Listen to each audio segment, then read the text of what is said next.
You want to close your eyes for prayer? Ó fẹ́ di ojú yín fún Father, àdúrà. in the name of Jesus, Bàbá ní orúkọ we Jésù. glorify you tonight. Àfògo fún yín lálẹ́ When orúkọ we see you Jésù. today, we see miracle. A rí yín lónìí, a rí iṣẹ́ We ìyanu. touch you today, we touch miracle. Àfọwọ́kàn yín lónìí, àfọwọ́kàn We iṣẹ́ pray ìyanu. to you today, we possess miracle. A gbàdúrà sí yín lónìí, àjogún iṣẹ́ Something great, ìyanu. something marvelous happening to everyone. Ohun àkànṣe, ohun àgbàyanu sọlẹ̀ sí Confirm each olúkúlùkù. and every life in Jesus' Ẹ name. fi ẹsẹ̀ rẹ̀ múlẹ̀ nínú ayé ẹnìkọ̀ọ̀kan wa lórúkọ Jésù. Lord, the faith that works, Olúwa ìgbàgbọ́ tó ń the ṣiṣẹ́. faith that comes alive, Olú ìgbàgbọ́ tó wà the láàyè. faith that cannot fail, Ìgbàgbọ́ tí kò lè kùnà. the faith that drives in a miracle, Ìgbàgbọ́ tó ń fa iṣẹ́ ìyanu mọ́ni express lára. way to miracle. Ọ̀nà No mọ́rọ̀ hold up, no traffic jam. tí kò sí súnkẹrẹ gbàkẹrẹ lójú ọ̀nà.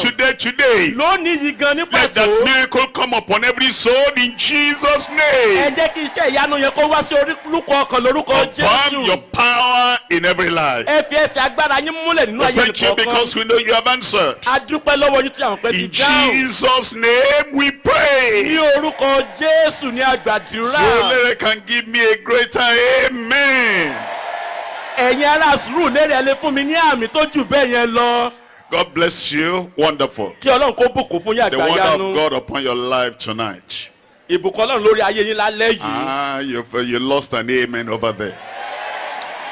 Ẹ ti sọ àmì kan nù níbẹ̀ yẹn. I'm looking at Hebrews chapter 11. Mo wo Hébérù orí kọkànlá. And I'm reading to you from verse 4. Mo sì ká láti ẹsẹ̀ ìkẹrin fún You yín. know, when you look at Hebrews chapter 11, Nígbà tẹ́ bá wo Hébérù orí kọkànlá. and as you open it from verse 1, Bẹ́ẹ̀ ṣe wò láti ẹsẹ̀ it ìkíní. says, now faith. Ó ní ǹjẹ́. That's what now. Ọ̀rọ̀ tá a pè ní That ǹjẹ́. tells us at this time, Ó sọ pé nísinsìnyí. on this day, Ní ọjọ́ òní. and for you over there, Àti fún ìwọ tó wà níbẹ̀ faith yẹn. is going to work in your life. Ìgbàgbọ́ yóò ṣiṣẹ́ nínú ayé There are rẹ. some things that come and go. Àwọn kan wà tó ń wá tó ń There lọ. are some things you saw last time. Àwọn kan wà tó rí nígbà tó ti You don't see kọjá. them today. Ó rí wọn mọ́ There are some nísinsìnyí. things old people spoke about, Àwọn kan wà táwọn èèyàn arúgbó ìgbàanì sọ and young nípa people rẹ̀. don't speak about it today. Àwọn ọ̀dọ́ òde òní èsì sọ There nípa are rẹ̀ some mọ́. things old men spoke Àwọn about. kan wà táwọn bàbá The arúgbó ìgbàanì patriarchs sọ. of old, Àwọn arúgbó the ìgbàanì. people of old, Àwọn àgbà the ìgbàanì. prophets of Àwọn old, wòlíì ìgbàanì. and the people that had problems in the Àwọn past. tó ní ìṣòro ní There were ìgbàlẹ́yìn things wá. they spoke about. Àwọn kankan wà tí wọ́n sọ nípa We don't talk rẹ̀. about them anymore. Wọ́n ò sọ nípa rẹ̀ mọ́ But there's lónìí. something peculiar about faith. Ṣùgbọ́n kankan wà tó ṣe pàtàkì nípa It ìgbàgbọ́.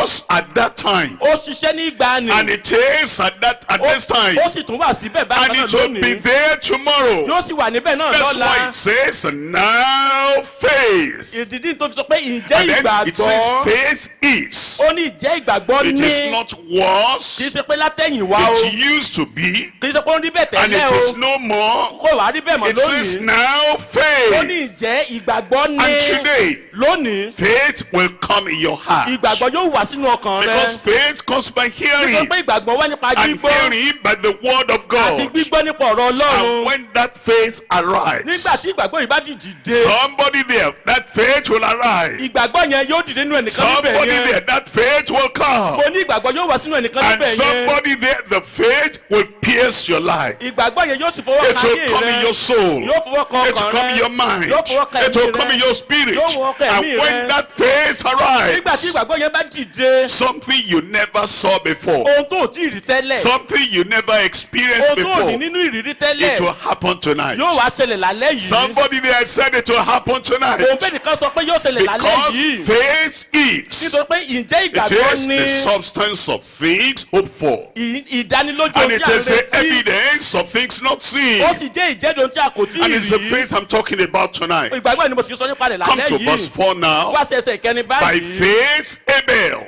Nípa ìgbàgbọ́ ni That's Ábẹ́lì. enough. By faith, Abel. Nípa ìgbàgbọ́ ni He's Ábẹ́lì. telling us whatever Abel became. Ó ń sọ fún ẹ̀kọ́ tó kù And kí Ábẹ́lì whatever jẹ́. you are going to become Ohunkóhun tí wọ́n yóò sì jẹ́. is going to be by faith. Yóò jẹ́ nípa ìgbàgbọ́. Not by unbelief, Kì í ṣe nípa ìgbàgbọ́. not by doubt, Kì í ṣe nípa iyèméjì. not by crying, Kì í ṣe nípa ẹkún. not by rolling on the Kì í ṣe nípa ground. yíyí nílẹ̀. By faith, Abel. Nípa ìgbàgbọ́ ni And Ábẹ́lì. by you tonight, Abel, you are going to have faith. Ìwọ náà níbí lálẹ́ bí Ábẹ́lì wà And nígbàgbọ́. that Faith will work in a dynamic way in your life. ìgbàgbọ́ yìí yóò sì ṣiṣẹ́ ní ọ̀nà àkànṣe nínú ayé And rẹ. then it goes on and on and on and on. ó wá tẹ̀síwájú And it bẹ́ẹ̀. comes to verse 39. ó wá sí ẹsẹ̀ And it says, ìkọkàndínlógójì. all these having obtained a good report through faith. ó wá sí pé gbogbo àwọn wọ̀nyí tí a jẹ́rìí rere sí nípa It's coming ìgbàgbọ́. from the very beginning. ó ń bọ̀ láti ìbẹ̀rẹ̀. And it talks about faith. ó sì sọ nípa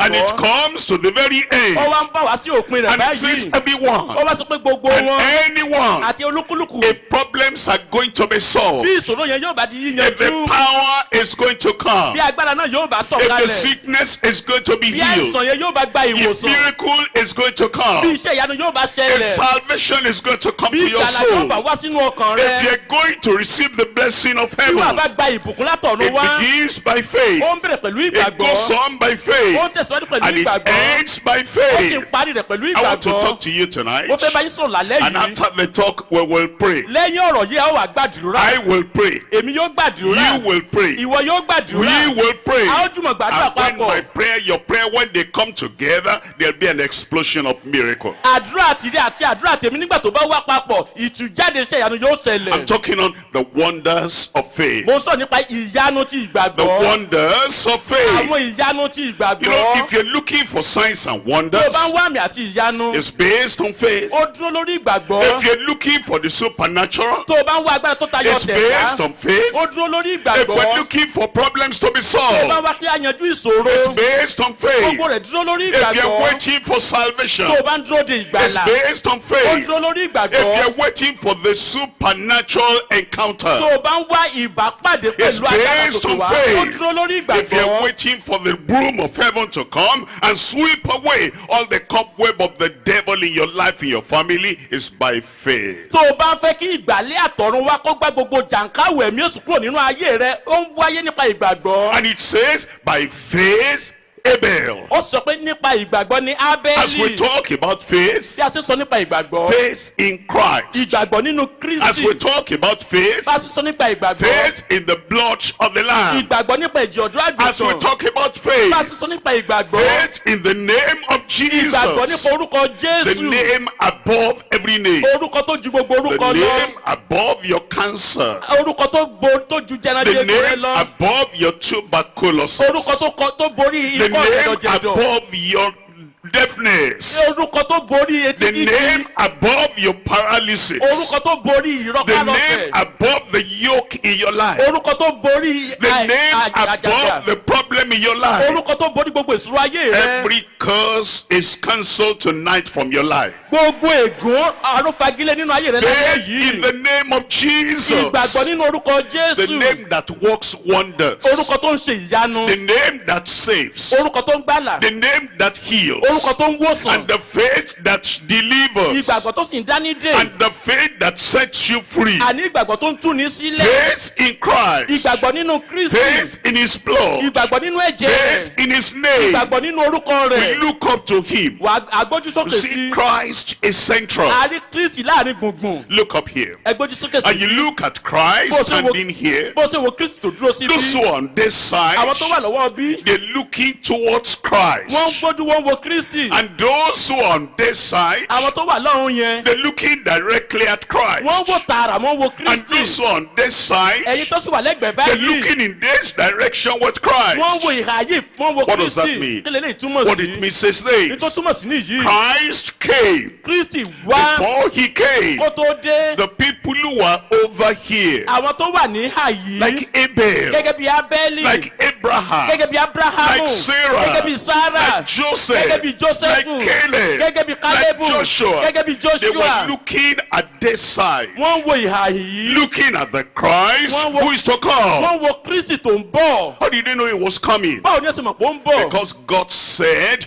the seed of the woman, Nítorí pé Ọlọ́run ti sọ pé irú obìnrin ni referring to tó ń Christ, tọ́ka sí will Kristi bruise the head of the devil. yóò fọ́ èṣù náà lórí. And so, over over here, nítorí náà láti hìn from yìí generations, láti ìran dé unto ìran us a child is nítorí born, pé a bí ọmọ kan fún ni unto us a son is given. a sì fi ọmọkùnrin The kan fún ni government shall be upon his shoulder, ìjọba yóò wà ní èjìká and his rẹ̀ name will be called a sì Wonderful, mọ pé orúkọ rẹ̀ ní the ìyanu mighty God, ọlọ́run the alágbára everlasting Father, bàbá the ayérayé Prince of ọmọ Peace. aládé He will àlàáfíà be called a ó mọ̀ Emmanuel. pé ní Emmanuel That's all these people here pé gbogbo àwọn tó looking wà up to níbí him here. wọ́n wò níhìn And yìí then he came. ó wá dé He was born in a Bethlehem. bí ní Bethlehem He came. ó dé He was raised in Nazareth. a gbé dìde ní He Nazareth came. ó He dé went throughout Galilee. ó lọ káàkiri ní He Galilee came. ó And he dé went to ó sì lọ Capernaum. sí Kápánámù And the people that were living at the time when he came, àwọn tó sì ń gbé ní àkókò ìgbà tó dé they were looking at him directly. wọ́n ń wò tààrà lójúkorojú Those people over there, àwọn tó wà lọ́wọ́ bí before Christ came, Kristi kò tó dé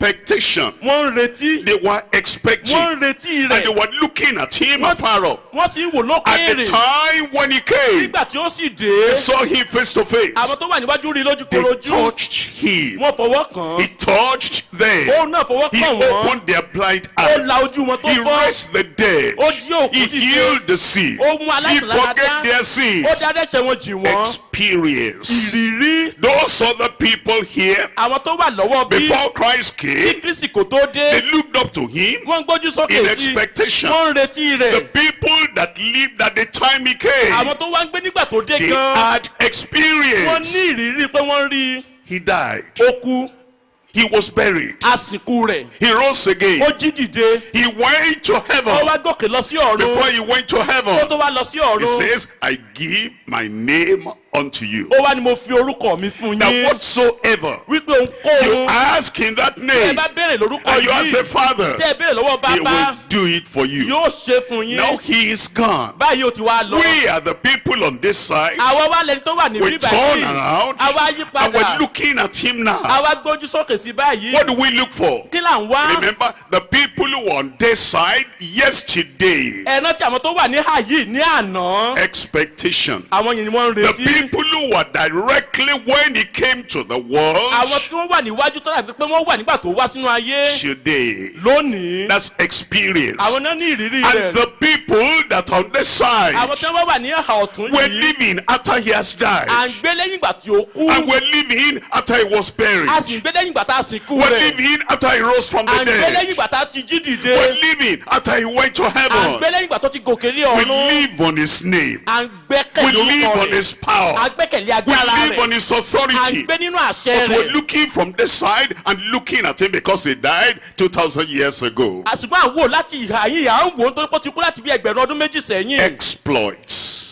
Exploits. iṣẹ́ ẹ̀kànṣe Now we're going to have exploits today. báyìí a wà ní iṣẹ́ agbára náà lónìí Expectation from that side. ìrètí láti ìhà yìí Experience from this side. ìrírí láti ibi Exploits from the other iṣẹ́ side. agbára àkànṣe láti ọwọ́ That's why the ọ̀tún Bible says in Hebrews chapter 13 verse 8. èrèdí tí bíbélì sọfà nínú Hébérù orí kẹtàlẹ́sẹ̀ Jesus kẹjọ Christ the pé same. Jésù Kristi ọ̀kan ni lánàá Yesterday. lánàá Those people. àwọn Today. yẹn àti lónìí These people. àwọn And yìí tomorrow àti ní ọ̀la is forever the same. bákan náà ní títí And what you ayérayé did before ó tó sì ṣe is going to be in látẹ̀yìnwá your life today. yóò ṣe nínú ayé rẹ You are lónìí in for a miracle. ó wà níbí fún iṣẹ́ ìyanu There's no way you can escape kò miracles sí tonight. bó ṣe lè mórí bọ́ nínú iṣẹ́ ìyanu náà lálẹ́ Miracle yìí coming your way. iṣẹ́ ìyanu ń bọ̀ lọ́dọ̀ Miracle rẹ coming to your side. iṣẹ́ ìyanu ń bọ̀ ní ìhà rẹ Because we're talking about the wonders of faith. I'm going to divide the message to three parts. ipa mẹ́ta ni ó pín wàásù yìí sí Number one, àkọ́kọ́ the redemptive faith of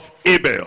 ìgbàgbọ́ ìràpadà ti Ábẹ́lì The redemptive faith of Abel. ìgbàgbọ́ ìràpadà ti Ábẹ́lì Number two, kókó kejì the restorative faith of all others. ìmúpadàbọ̀sípò ìgbàgbọ́ gbogbo àwọn tó kù The restorative faith of all others. ìmúpadàbọ̀sípò ìgbàgbọ́ gbogbo àwọn tó kù You are there. ó wà níbẹ̀ Restoration has come. ìmúpadàbọ̀sípò ń bọ̀ You are there. ó wà The níbí peace of God has come. àlàáfíà Ọlọ́run ti dé o Whatever you have lost, ohunkóhun tó wù kó ti and you are pàdánù wondering, tó sì ń sákó kiri look at my life. tó ń wo pé ẹ wo ayé Look mi at the sorrow. ẹ wo ìbànújẹ́ Look náà at the problem. ẹ wo ìṣòro yìí Joy has come. ayọ̀ ti dé I said joy has mo come. ní ayọ̀ ti dé Where's the person I'm talking about there? ẹni tó ń bá sọ̀rọ̀ níbẹ̀ yẹn dà. You will rejoice tonight. wàá yọ̀ lálẹ́ yìí. The restorative phase of all others. ìgbàgbọ́ tó ń fún ní ìmúpadà bọ́ sí kò fún Number gbàgbọ́ tó kù. three, kókó kẹta. the regenerative phase of Zacchaeus. ìsọdọ̀tun ìgbàgbọ́ ti Sákéù. From Abel to Zacchaeus. láti ọ̀dọ̀ Hábẹ́lì Number títí one, Sákéù. we're looking at the redemptive phase of Abel. àwọn kókó àkọ́kọ́ à ń sọ nípa ìràpadà ìgbàgbọ́ ti I'm reading to you Hábẹ́lì. once again from Hebrews chapter 11. mo kà fún ilé ìkànsí láti inú Hébérù orí And I'm reading kọkànlá. from verse 4. mo sì ń wọ ẹsẹ̀ ìkẹrin. By faith, Abel offered unto God a more excellent sacrifice than Cain, nípa ìgbàgbọ́ ni Hábẹ́lì rú ẹbọ sí Ọlọ́run tí ó sàn ju ti Káínì by lọ. which he obtained witness that he was righteous. nípa èyí tí a jẹ́rìí pé olódodo ni. God testifying of his gifts, and by it he being dead, yet speaketh. Ọlọ́run sì jẹ́rìí sí ẹ̀bùn rẹ̀ àti nípa rẹ̀ náà bí ó ti kú ni ó ń fọhùn sí Now you bẹ́ẹ̀. remember Adam and Eve. ẹran tí Ádámù àti Éfà. You remember God created them. ọlẹ́ran tí Ọlọ́run dá wọn. Adam did not have a father or a mother, as lay here. Ádámù ò ní bàbá tàbí ìyá nínú ayé Eve níbí. did not have father, mother on the earth over here. Éfà ò ní bàbá tàbí ìyá nínú ayé níbí. They were not born like you were born. a ò bí wọn bá a ṣe bí wa. They didn't arrive into the world like you arrived in the wọn world. wá sínú ayé bẹ́ẹ̀ mi àti rẹ̀ ṣe wá But sínú all ayé. the other people that came into the world, ṣùgbọ́n gbogbo àwọn tó kù tó wá sínú ayé. everybody that arrived in the world gbogbo àwọn tá a bí sínú ayé was yìí. born of a woman. a bí wọn nípasẹ̀ obìnrin. Cain was born of a woman. a bí Káínì nípasẹ̀ obìnrin. Abel was born of a a woman. bí Ábẹ́lì nípasẹ̀ There is obìnrin. something peculiar ohun kan wá wà tó ṣe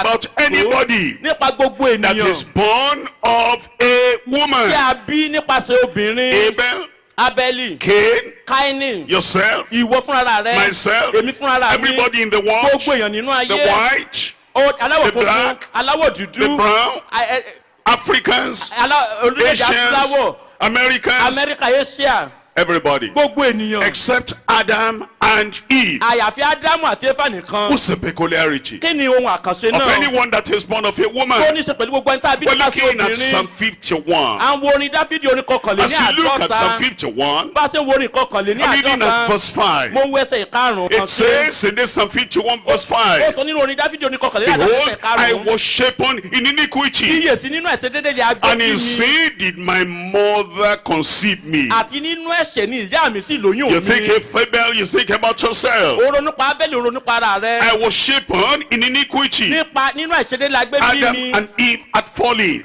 Ádámù àti Éfà ti Adam ṣubú. and Eve had sinned. Ádámù àti Éfà ti Adam dẹ́ṣẹ̀. and Eve had disobeyed God. Ádámù àti Éfà ti sọ̀tẹ̀ Adam and sọ́lọ́run. Eve came out of the garden of Eden. Ádámù àti Éfà kúrò nínú ọgbà Adam and Édẹ́nì. Eve were excommunicated out of the garden of Eden. Alẹ́ Ádámù àti Éfà kúrò nínú ọgbà Édẹ́nì. It was in exile Ní ilẹ̀ àjèjì. outside the garden Ní òde ọgbà that náà. Cain was born, Ni a ti bí that Káínì. Abel was Ibẹ̀ born. láti bí Ábẹ́lì. Outside the garden of Eden, Ní òde ọgbà Édẹ́nì. that's where you were born. Ibẹ̀ láti bí And ìwé. because of that peculiarity, Nítorí ohun àkànṣe it yìí. says, I was shapen in iniquity, Ó wá sọ pé nínú ẹ̀ṣẹ̀ dédé ni a and gbé in bí sin mi. did my mother conceive Àti me. nínú ẹ̀ṣẹ̀ ni ìyá mi sì In Psalm lóyún mi. 58 verse 3. Nínú orí kejìdínlọ́gọ́ta Psalm ẹsẹ̀ kẹta. 58 verse 3. Orin The kejìdínlọ́gọ́ta. wicked are estranged from the womb. Láti inú ìyá wọn. They wá ní go láti àwọn èèyàn búburú ti ṣe astray ìyapa. as soon as they be born, Láti inú ìyá wọn wálé àwọn èèyàn búburú ti ṣe speaking ìyapa. Wọ́n ń lies. ṣe ẹ̀tàn. It's telling us that when you arrived in this world, Ó sọ pé nígbà tó dé sínú ayé and when yìí. Abel arrived in this world, Nígbà tí Ábẹ́lì dénú ayé he yìí. arrived with something in the heart. Wọ́n gbé nǹkan láti inú ọkàn wọn He wá. arrived with sin in the Wọ́n heart. jí ẹ̀ṣẹ̀ láti inú ọkàn Have you wọn noticed wá. that little girl? Ǹjẹ́ ẹná tí Have you ọ̀dọ́mọbìnrin noticed yẹn? that little boy? Ǹjẹ́ ẹná tí ọ̀dọ́mọkùnrin kékeré Nobody yẹn? teaches anybody how to tell a Kò lie. sẹ́nikẹ́ni tó sọ béèyàn ṣe ń Nobody parọ́. teaches how to pretend. Kò sẹ́ni tó sọ béèyàn ṣe ń díbọ́n. Nobody teaches how to be Kò sẹ́ni tó hypocritical.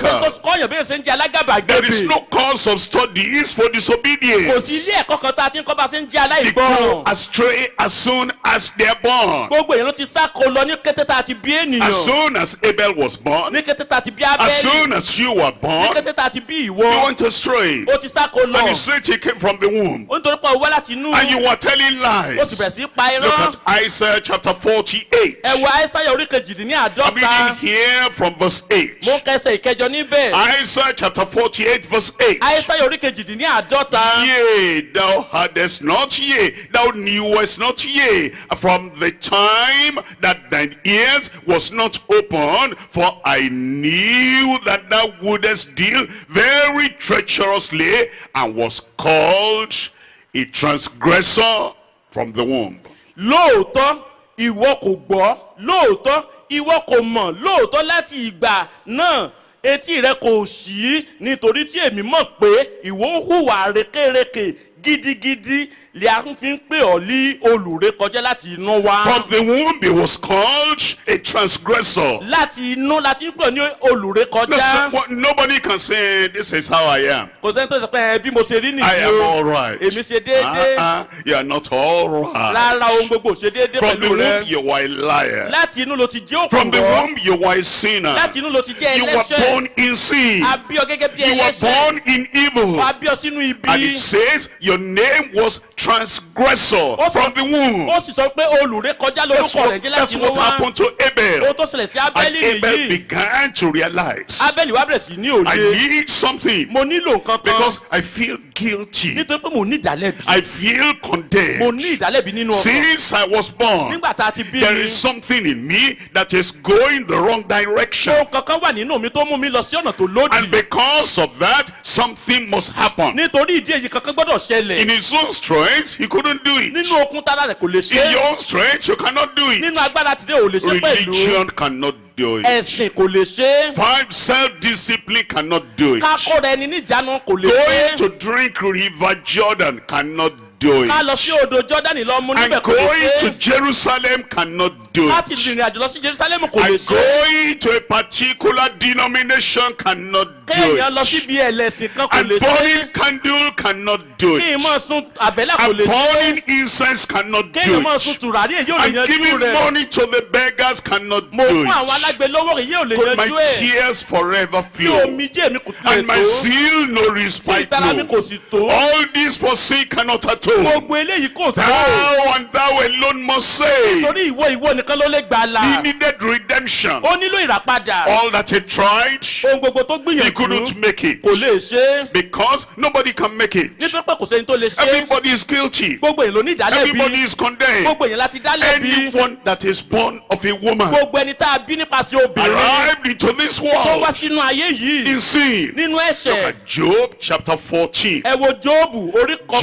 kẹrìnlá. chapter 14. Jóòbù orí I'm reading ìkẹrìnlá. from verse 4. mo ń kẹsẹ̀ Job ìkẹrin. chapter 14 verse 4. Jóòbù orí kẹrìnlá ẹsẹ̀ ìkẹrin. Who can bring a clean sin out of an unclean? Not one. ta ni ó lè mú ohun mímọ́ láti inú àìmọ̀ jáde wá kò sí ẹnìkan. Adam had sinned. Ádámù ti He dẹ́ṣẹ̀. was unclean. ó jẹ́ aláìmọ́. Eve had sinned. Éfà ti She dẹ́ṣẹ̀. was unclean. ó jẹ́ obìnrin aláìmọ́. Uncleanness met with uncleanness. àìmọ́ pàdé àìmọ́. The guilty man met with the guilty woman. ọkùnrin tó ní ìdálẹ́bi The pàdé obìnrin sinful onídàálẹ́bi. man met with the sinful woman. ọkùnrin ẹlẹ́ṣẹ̀ pàdé obìnrin And ẹlẹ́ṣẹ̀. here came Cain. báyìí Káínì wá And tinú here wọn jáde. came Abel. nípasẹ̀ wọn Ábẹ́lì Who can jáde. bring a clean sin out of an unclean? ta ló lè mú omi mọ́ jáde láti Not inú àìmọ́. one. kò sí ẹnìkan. Abel felt the guilt. Ábẹ́lì ní ìmọ̀lára He ìdálẹ́bi felt the yìí. condemnation. ó mọ ìdálẹ́bi He tó ní. felt the ó uncleanness. mọ àìmọ́ rẹ̀. He said,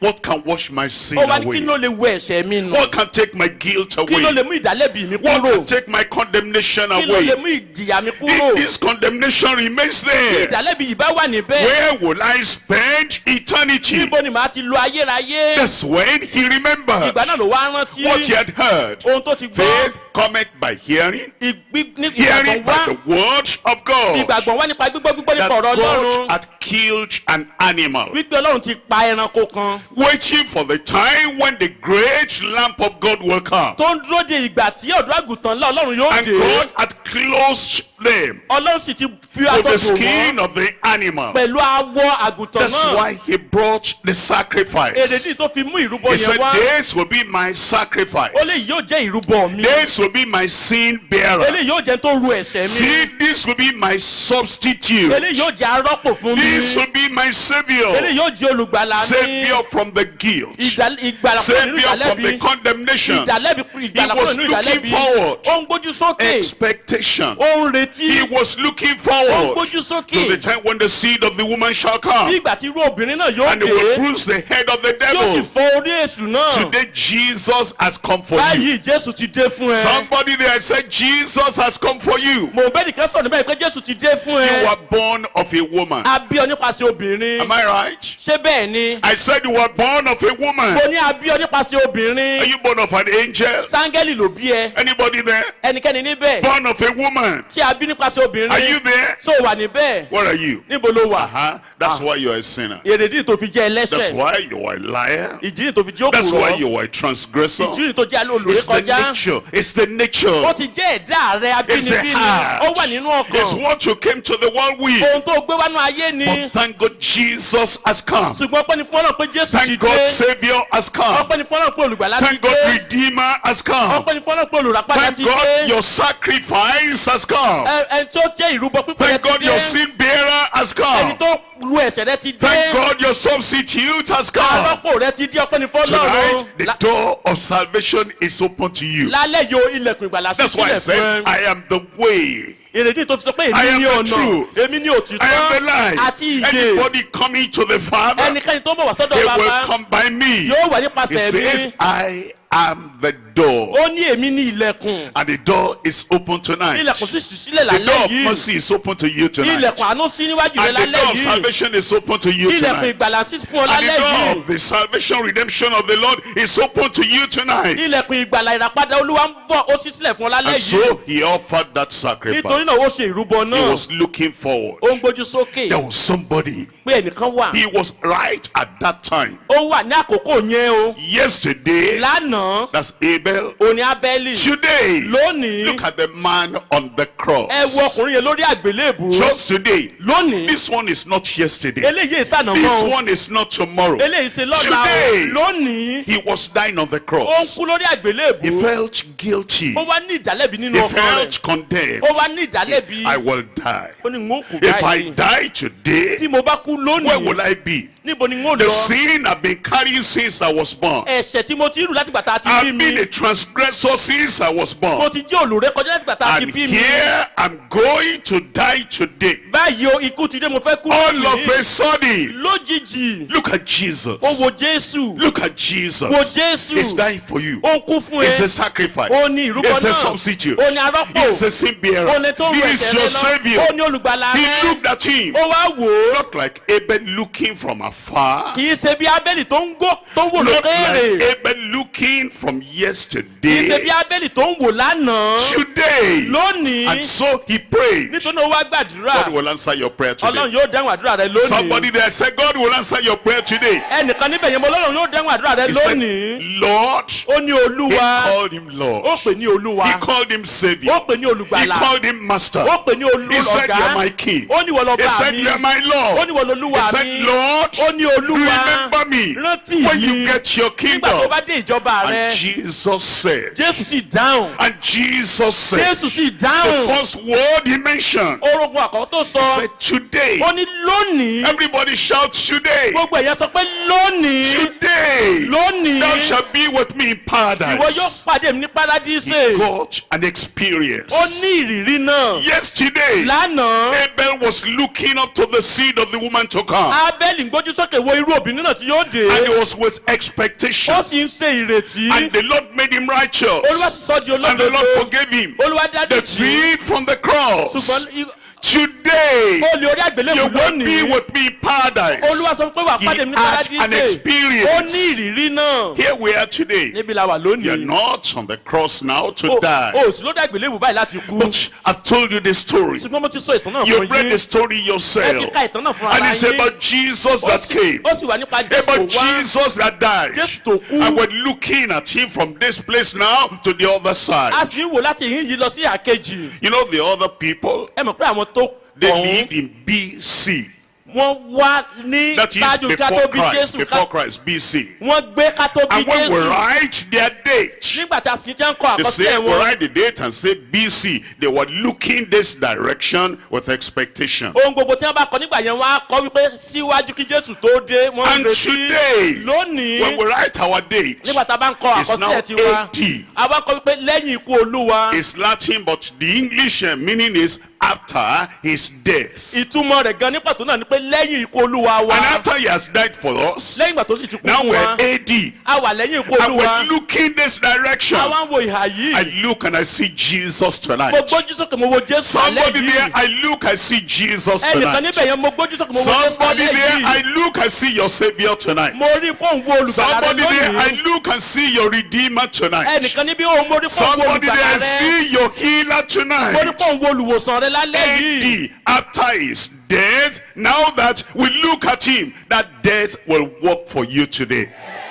Báyìí lẹ́yìn ikú Olúwa wa àwa ń gbójú sókè sí ikú rẹ̀ yẹn yóò ṣiṣẹ́ ìyanu nínú ayé rẹ lálẹ́ And the same lórúkọ Jésù. redemption that Abel had, Irúfẹ́ ìràpadà tí Ábẹ́lì ní. you will have it in Jesus' name. Ìwọ pẹ̀lú yóò sì ní lórúkọ Made the Jésù. sacrifice Ó ṣe ìrúbọ by náà faith. nípa You ìgbàgbọ́. hold on to Christ Ìwọ náà di Kristi our mú Savior. olùgbàlà wa by faith. nípa You ìgbàgbọ́. hold on to Ó di Christ Kristi our mú Redeemer olùràpadà wa by faith. nípa ìgbàgbọ́. And your faith will bring that redemption tonight in Jesus' name. Ìgbàgbọ́ rẹ yóò sì mú ìràpadà náà wá lálẹ́ yìí lórúkọ Jésù. number 2. Kókó kejì. Point number 2. Kókó kejì. It's the restorative faith of all others. Ó ní ìgbàgbọ́ tó ń fúnni ní ìmúbọ̀sípò fún gbogbo What does ènìyàn. that mean of all others? Kí ni sọ nípa gbogbo àwọn tó kù? Have you read Hebrews chapter 11? So ti ka Hébérù orí kọkànlá. By faith, Abraham. Nípa ìgbàgbọ́ ni Abraham Ábúráhámù. believed God. Ábúráhámù gbọ́ He Olúwa counted gbọ́. those things which be not as though they were. Ó sì ka nǹkan tí ò sí bí ẹni pé ó wà. There was no child. Kò sí ọmọ. And yet God promised him. Síbi Ọlọ́run fún And ní he said, by ìlérí. this time next year, you'll have a Ó child. sọ pé ní ìwòye àmọ́dún wà ní It was ọmọ. an impossible situation. Ó jẹ́ ipò tó dàbí ẹni pé kò ṣeé Because ṣe. Abraham was old. Nítorí pé Ábúráhámù And ti di Sarah was arúgbó. old.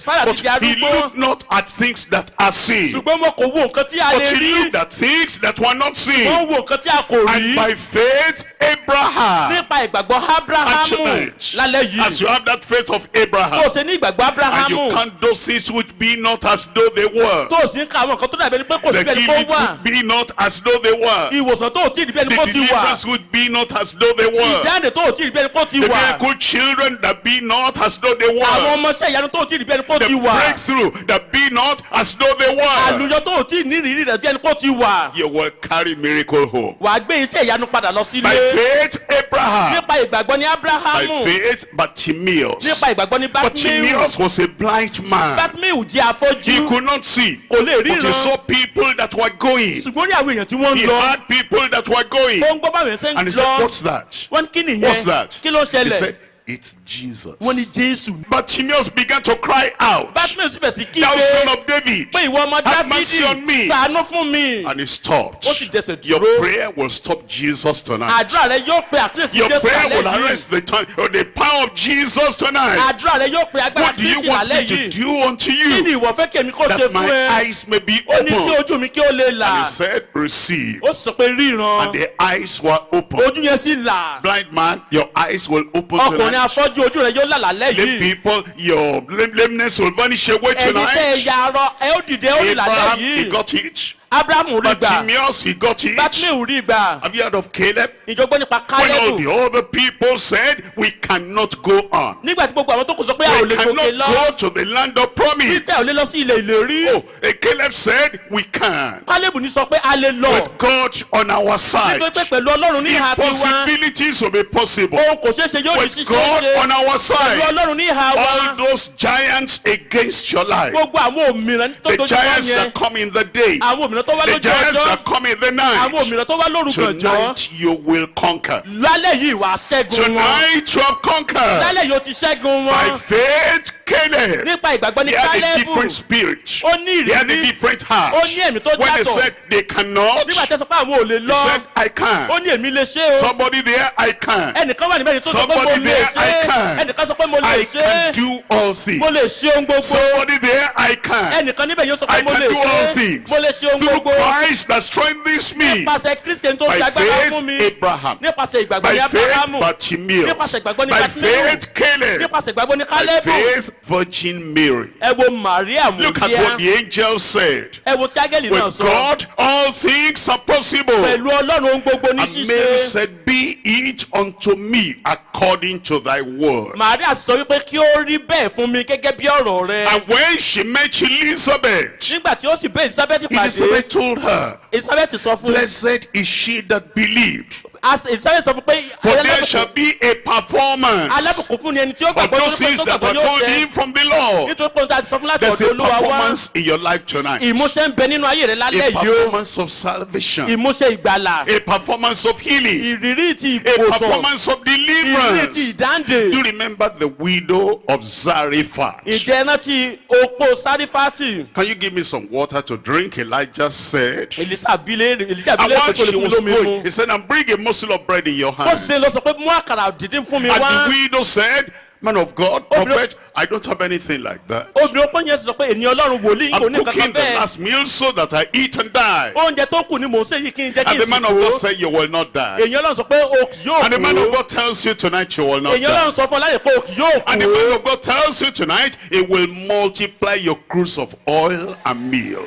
Èèyàn Ọlọ́run sọ fún ọ lálẹ́ yìí pé òróró rẹ àti ìyẹ̀fun rẹ yóò di púpọ̀ látàlẹ́ He yìí said, go lọ. and do it for me first. Ó ní kọ́kọ́ lọ sí fún mi ná. And he did it, she did it for him. Ó dẹ̀ ṣe é fún un. And then that cruse of oil did not fail. Látọjọ́ náà lọ òróró She yẹn kò went sì through all fẹ́. that time of famine. Ó la gbogbo àkókò èèyàn yẹn kọjá. The young men and the young women. Àwọn ọ̀dọ́kùnrin àti ọ̀dọ́bìnrin. The prophet said, Wòlíì náà sọ fún wọn. behold my children, Ó ní ẹ wò ó àwọn ọmọ young mi. men and women, Ọ̀dọ́kùnrin àti young ọ̀dọ́bìnrin. boys and girls, Ọ̀dọ́kùnrin àti young ọ̀dọ́bìnrin. sons and daughters. Ọmọkùnrin àti They are for ọmọbìnrin. signs and wonders in Israel. Wọ́n wà fún àmì àti ìyanu ní Ísírẹ́lì. You are for signs and wonders. Ó wà fún àmì àti ìyanu. I said you are for signs and Mo ní ó wà wonders. fún àmì àti ìyanu. Now we come to Zerubbabel. Báyà wá sí ìhà ti And Sèrùbábélì. it's in Zechariah chapter 4. Ó sì wà nínú Sakaraya orí We're kẹrin. looking at Zechariah chapter 4. Àwọn Sakaraya orí And I'm kẹrin. reading here from verse Bó sì 6. ń kẹsẹ̀ kẹfà níbẹ̀. Zerubbabel. Sèrùbábélì. Look at this in chapter 4 verse 6 of Zechariah. Nínú Sakaraya orí kẹrin ẹsẹ̀ kẹfà. It says, then he answered and spake unto me, saying, Oníṣẹ́ ó sì wí fún mi this is pé the word of the Lord unto Zerubbabel. èyí ni ọ̀rọ̀ Ọlọ́run fún Say, not by Sèrùbábélì. power, Wípé kìí ṣe nípa ipá. not by might, Kìí ṣe nípa but by agbára. my spirit, says the Bí kò Lord. sí nípa ẹ̀mí mi ni Olúwa Who wí. art thou, O great mountain? Ta ni ìwọ òkè ńlá Before Zerubbabel, níwájú thou Sèrùbábélì? shalt become a plain. Ìwọ ó di pẹ̀tẹ́lẹ̀. Your mountains are moving tonight. Òkè rẹ̀ ń ṣídìí lálẹ́ yìí. The wonders of faith Ìyanu ti ìgbàgbọ́. from Abel. Láti ọ̀dọ̀ The Ábélì. wonders of faith Àwọn ìyanu ti on all ìgbàgbọ́. the other people we have talked about. Now the wonders of faith will take every mountain away from your life. Báyìí ìyanu ti ìgbàgbọ́ náà yóò mú gbogbo ìṣòro kúrò nínú Point ayé number rẹ. 3, before we begin to roll the mountains away. Báyìí kókó kẹta ká tó bẹ̀rẹ̀ sí sí The òkè nídìí. regenerative faith of Zacchaeus. Irúfẹ́ ìgbàgbọ́ ti Sákèù ti ń sọ The ní story, ìdọ̀tun. I'm sure you have heard this Mo before. mọ̀ pé ti gbọ́ eléyìí It's in tẹ́lẹ̀. Luke chapter 19. Ó wà nínú Lúùkù orí And it is from kọkàndínlógún. verse 1 to verse 10. Ó sì wà láti ẹsẹ̀ ìkíní sí You know ìkẹwàá. the story. Ẹ mọ ìtàn náà. Jesus was passing through Jericho. Zacchaeus said, he will not pass me by. Ó ní ìwọ kì yóò ré mi kọjá. Tonight I will see him. Lálẹ́ yìí ń ó rí. Tonight I will touch him. Lálẹ́ yìí ń ó fọwọ́ kàn. Tonight I will behold him. Lálẹ́ yìí ń ó di. Tonight I'm going to get something from him. Lálẹ́ yìí ń ó rí nǹkan gbà látọ̀dọ̀ Somebody rẹ̀. there, are you there? So wà níbẹ̀ yẹn I nìkan will níbẹ̀ get yẹn. something. Ń ó rí nǹkan gbà. I said I will get Mo ní ń something. ó rí nǹkan gbà. The people are tired. I can't hear them. I can't see them. I can't see their hand. Ń ò rọ̀wọ́ wọn ò gbóhùn wọn só ti rẹ̀ yín ní. Something will happen to you. Ohun àkànṣe yóò ṣẹlẹ̀ Look sí at the ọ. Zacchaeus I'm talking Ẹ wo about. Sákèù tí mò ń sọ nípa He rẹ̀. was a sinner. Ó jẹ́ ẹlẹ́ṣẹ̀. He was a known sinner. Ó jẹ́ ẹlẹ́ṣẹ̀ tó He was a gbajúmọ̀. notorious Ó sinner. jẹ́ ẹlẹ́ṣẹ̀ tí gbogbo He èèyàn was a mọ̀ tó burú fraudulent jáì. sinner. Ó jẹ́ ẹlẹ́ṣẹ̀ nínàkúnà. Everybody knew. Gbogbo èèyàn ló mọ̀ Don't ọ́. worry what they know about you. Mọ́ bí kìí tóun tó wù kí wọ́n mọ̀ nípa Jesus rẹ̀. will forgive you tonight. Jésù yóò dáríjì ọ́ lálẹ́ He yìí. sought the Lord. Ó wá Olúwa. He earnestly sought the Ó Lord. fi gbogbo ọkàn rẹ̀ wá He sought the Olúwa. Lord with Ó determination. fi ìpinnu wá olúwa. When he could not get to Jesus, nígbà tí ò tiẹ̀ lè he dọ́dọ̀ ran jésù. ahead and climbed up a sycamore tree. ó sáré lọ sí lọ He gidi was sákémọ́rì waiting kan. there. I will see him. ó dúró níbẹ̀ With wípé all ó his rí concentration, pẹ̀lú gbogbo he was àkíyèsí looking rẹ̀. in that ó direction. tẹjú mọ́ ìhà náà. Eventually, Jesus came there. nígbà tó yá jésù dé And ibẹ̀. Jesus looked at him. jésù sì wò ó. And he mentioned his ó name. sì dá orúkọ He said, rẹ̀. ó ní Zacchaeus, sákéù. make haste. sára Come kankan down. For sọ̀kalẹ̀. today, I must abide in your nítorí house. pé èmi kò lè ṣàìwọ̀ nílé rẹ He was lónìí. a rich man. ó jẹ́ ọlọ́rọ̀. But he knew that money could not buy peace of mind. ṣùgbọ́n mọ̀ pé owó ò lè ra àlàáfíà Money ìdájọ́ could kan. not buy pardon from God. owó ò lè ra Money could ìdáríjì. not buy purity of heart. owó ò lè ra ọkàn Money could funfun. not buy a place in heaven. owó ò lè ra ipò That's lọ́run. why he said Jesus is the way. ìdí tó sọ pé jésù ní ọ̀nà. Jesus is the only one. jésù ní ẹnìkan He náà. was criticized. He Oh, was oh. called names. a pè lóríṣiríṣi He was orúkọ. ridiculed. a But tẹ́ḿbẹ́lú nothing rẹ̀. stopped him from getting saved. ṣùgbọ́n pẹ̀lú gbogbo eléyìí ò di lọ́wọ́ láti ní Nothing will gbàlà. stop you tonight. ohunkóhun ò ní dí ẹ I lọ́wọ́ said lálẹ́ nothing will yìí. stop you ó ní tonight. ohunkóhun ò ní dí ẹ lọ́wọ́ lálẹ́ And then yìí. he repented of his sin. ó sì ronú pé wàdà He àwọn ẹ̀ṣẹ̀ said, rẹ̀. Jesus, ó ní jésù. I have been fraudulent. mo ti jẹ́ I have olúbi been èèyàn. stingy. mo ti jẹ́ ẹni Half tó of my dáhùn. goods I give to the poor. àbọ̀ ohun ìní mi If ni wọ́n I've fún taken tálákà. anything from any man by false accusation,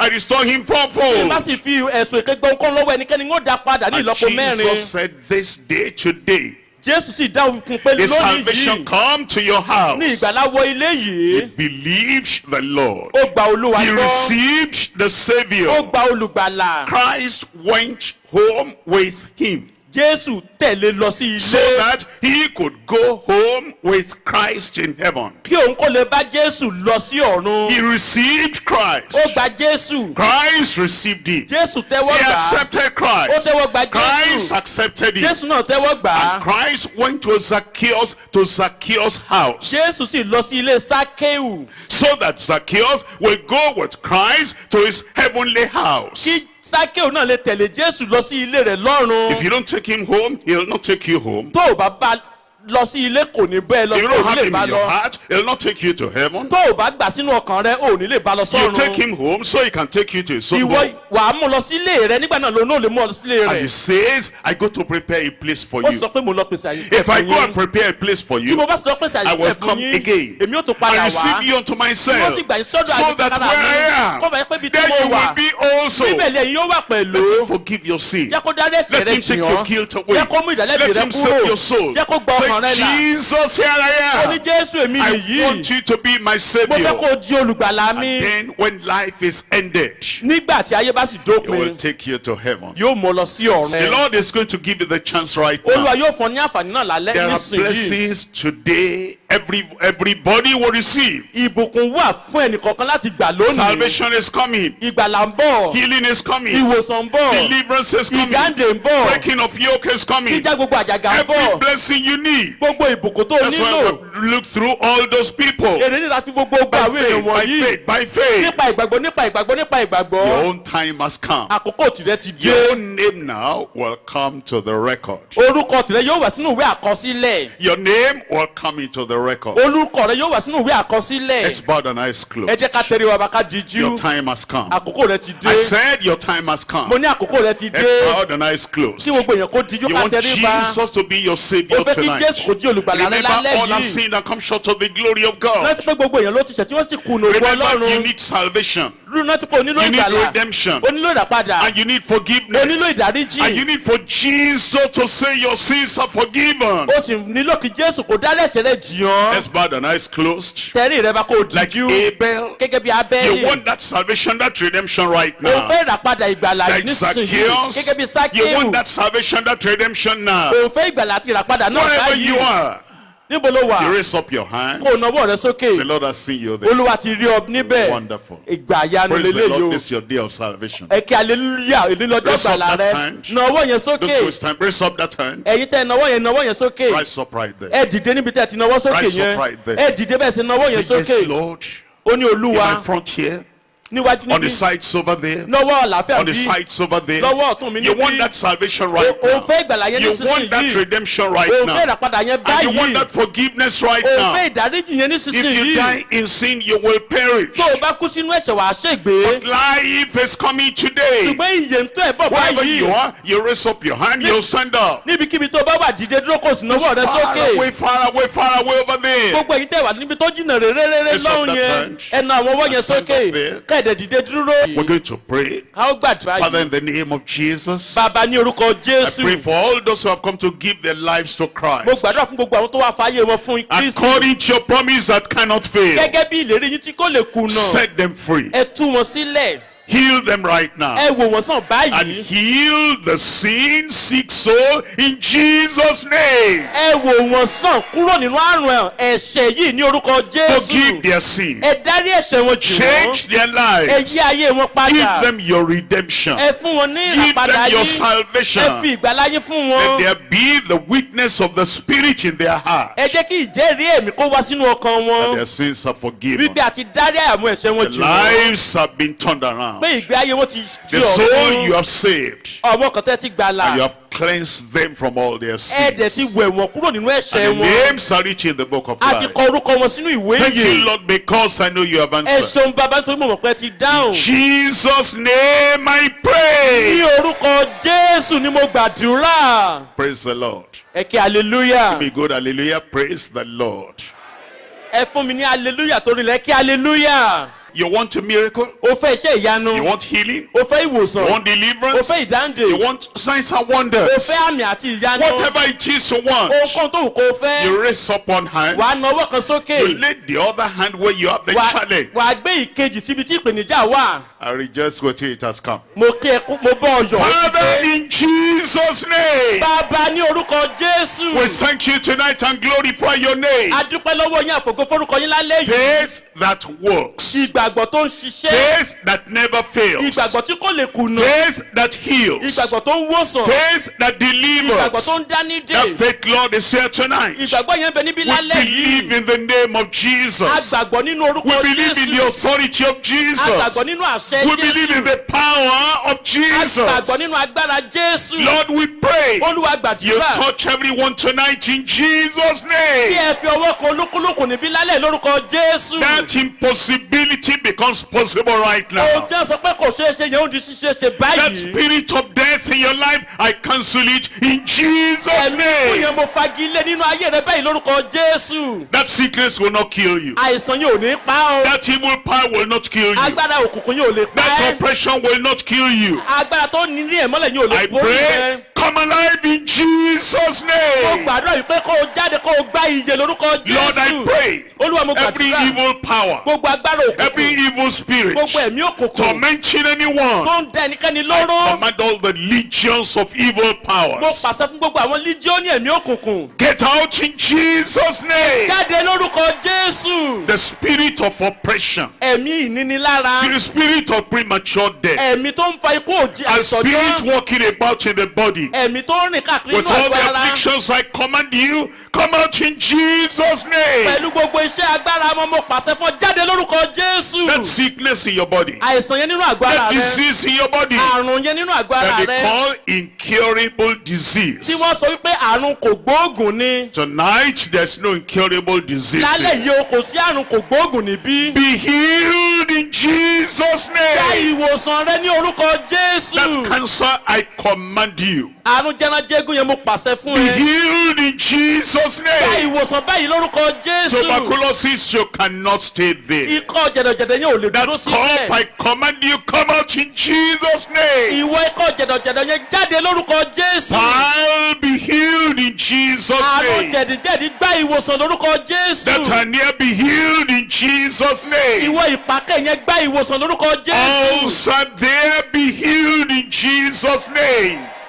àrùn jẹnajẹgun yẹn gba ìwòsàn lórúkọ That Jésù. heart failure, heart problem, I command you, be healed in Jesus' name. ìṣòro ọkàn tó ń sá lọ fẹ́ yẹn gba ìwòsàn lórúkọ That Jésù. issue of blood dry up right now in Jesus' ìsun name. ẹ̀jẹ̀ gbẹ nísinsìnyí lórúkọ The Jésù. curse upon your life, I break that curse now. gbogbo ègún lórí ayé rẹ mo já àjàgà That náà yoke, I báyìí. break that yoke right gbogbo now. àjàgà yẹn mo já báyìí. And all the chains of the devil binding you, tying you up, I break the chains right gbogbo now. ṣẹ̀kẹ̀ṣẹ̀kẹ̀ èṣù tó fi dì ọ́ sọ́tún sósì yẹn mo tú ọ sílẹ̀ báyìí You lórúkọ are Jésù. loosed, you are set free in Jesus' name. a tú ẹ sílẹ̀ ó gbọ́ òmìnira báyìí lórúkọ Every Jésù. swelling in your body, ibi gbogbo tí nǹkan ti wú sí from àgọ́ ara the rẹ. goiter to the hernia and to the fibroid, èyí lè tá à ń pè ní gẹ̀gẹ́ ọ̀run ní ikọ́ fẹ́ ní be tàbí healed in Jesus' àti tó name. wú sínú rẹ gbá ìwòsàn rẹ báyìí lórúkọ Deaf Jésù. and dumb, receive your miracle. etí tó di àti ohun tí ò lè já Those ọ̀rọ̀ jáde deaf gba ears ìwòsàn. open right now in Jesus' name. gbogbo etí tí ò gbọ́dọ̀ yẹn gbọ́nà báyìí Don't lórúkọ tongue Jésù. speak out in Jesus' name. ahọ́n okùn tó di arẹ́rìn tí ò jẹ́ kó sọ̀rọ̀ tún Cataract, báyìí. glaucoma, blindness, I command you, come out in Jesus' name. gbogbo ìpẹ́ẹ̀pẹ́ tó wà nínú ojú àti àrùn ìfọ́jú yẹn tó ń wò bàìbàì gba ìríran rẹ báyìí lórúkọ Receive Jésù. your bright sight right now. gba ìríran rẹ báyìí lórúkọ And for those Jésù. who have arthritis, àwọn tó sì ní ìpẹ́ẹ̀pẹ́ lójú. pain on the joints of your body, àwọn tó ní àrùn and arúmọléegun. those who have lameness paralysis, àwọn tó jẹ́ pé ara kan kú tí and wọ́n those who have jarọ. stroke, àwọn tí wọ́n ara I kan send kú. for the power of Christ into your body. mo rán agbára Kristi sínú àgọ́ ara rẹ. Rise up and walk in Jesus' name. dìde báyìí kí o sì bẹ̀rẹ̀ sí rìn ní orúkọ Jésù. Everybody, everywhere, ibi gbogbo fún gbogbo left, ènìyàn. right, and center, lọ́wọ́ ọ̀tún lọ́wọ́ òsì àti in the front and níwájú. the back, níwájú àti the men lẹ́yìn. and the women, àwọn ọkùnrin àti obìnrin. our old-time members and newcomers. àwọn ọmọ ìjọ wa tó ti wọ́n fún gbàgbé àti àwọn I ojú send for tuntun. power into your life, mo rán agbára sínú ayé power rẹ. into your body, agbára sínú àgọ́ ara power rẹ. into your family, agbára sínú ẹbí power rẹ. into your business. agbára sínú okòwò I pray rẹ. that every yoke is broken in Mo- Jesus' ó name. sì gbàdúrà pé gbogbo àjàgà di jíjá báyìí lórúkọ Receive your Jésù. healing. gba ìwòsàn rẹ. Receive your gba deliverance. ìdáǹdè rẹ. Receive your miracle. gba iṣẹ́ ìyanu rẹ. Father, confirm it in every life. bàbá fi ẹsẹ̀ rẹ̀ múlẹ̀ nínú ayé I thank you ẹnìkọ̀ọ̀kan. because I know it's done. mo dúpẹ́ torí mo mọ̀ pé ti Lord, ṣe. thank you. I know it is done. olúwa mo dúpẹ́ torí ẹ ti Father, ṣe. thank you because I know it's bàbá mo done. dúpẹ́ torí ẹ ti In ṣe. Jesus' name we pray. ní orúkọ Jésù ní àgbàdúrà. Praise the Lord, you got it. ẹ kí hallelujah ò ti I rí said, gbà. praise the Lord, you got mo ní ẹ it. kí hallelujah ò I ti rí said, gbà. praise the Lord, you mo got ní ẹ kí it. hallelujah ò ti rí gbà. Check it out. yàrá rẹ wò. Miracle is there. iṣẹ́ ìyanu yẹn ti wà Check níbẹ̀. it out. yàrá rẹ Your wò. miracle is there. iṣẹ́ ìyanu ti wà níbẹ̀.